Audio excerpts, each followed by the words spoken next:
بسم الله الرحمن الرحيم.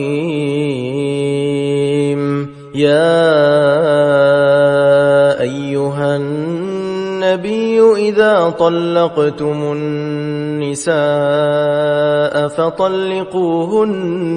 لعدتهن وأحصوا العدة واتقوا الله ربكم لا تخرجوهن من بيوتهن ولا يخرجن إلا أن يأتين بفاحشة مبينة وتلك حدود الله ومن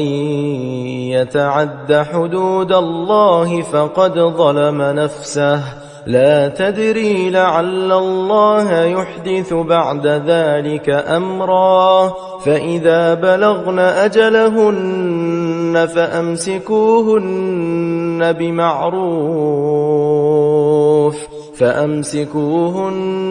بمعروف أو فارقوهن بمعروف وأشهدوا ذوي عدل منكم وأقيموا الشهادة لله ذلكم يوعظ به من كان يؤمن بالله واليوم الآخر ومن يتق الله يجعل له مخرجا ويرزقه من حيث لا يحتسب ومن يتوكل على الله فهو حسبه إن الله بالغ أمره قد جعل الله لكل شيء قدرا واللائي يئسن من المحيض من نسائكم إن ارتبتم فعدتهن 3 أشهر واللائي لم يحضن وأولاة الأحمال أجلهن أن يضعن حملهن ومن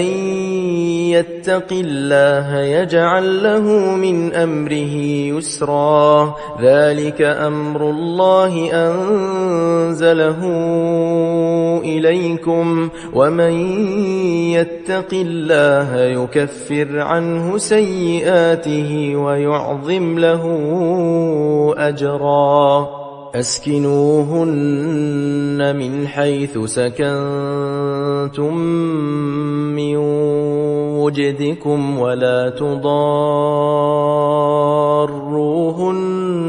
لتضيقوا عليهن وإن كن أولات حمل فأنفقوا عليهن حتى يضعن حملهن فإن أرضعن لكم فآتوهن أجورهن وأتمروا بينكم بمعروف وإن تعاسرتم فسترضع له أخرى لينفق ذو سعة من سعته ومن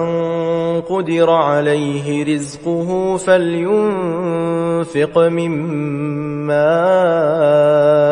آتاه الله لا يكلف الله نفسا إلا ما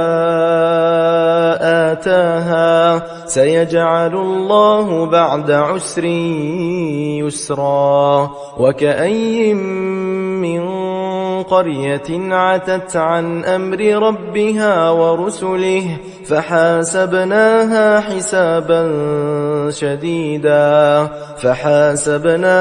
حسابا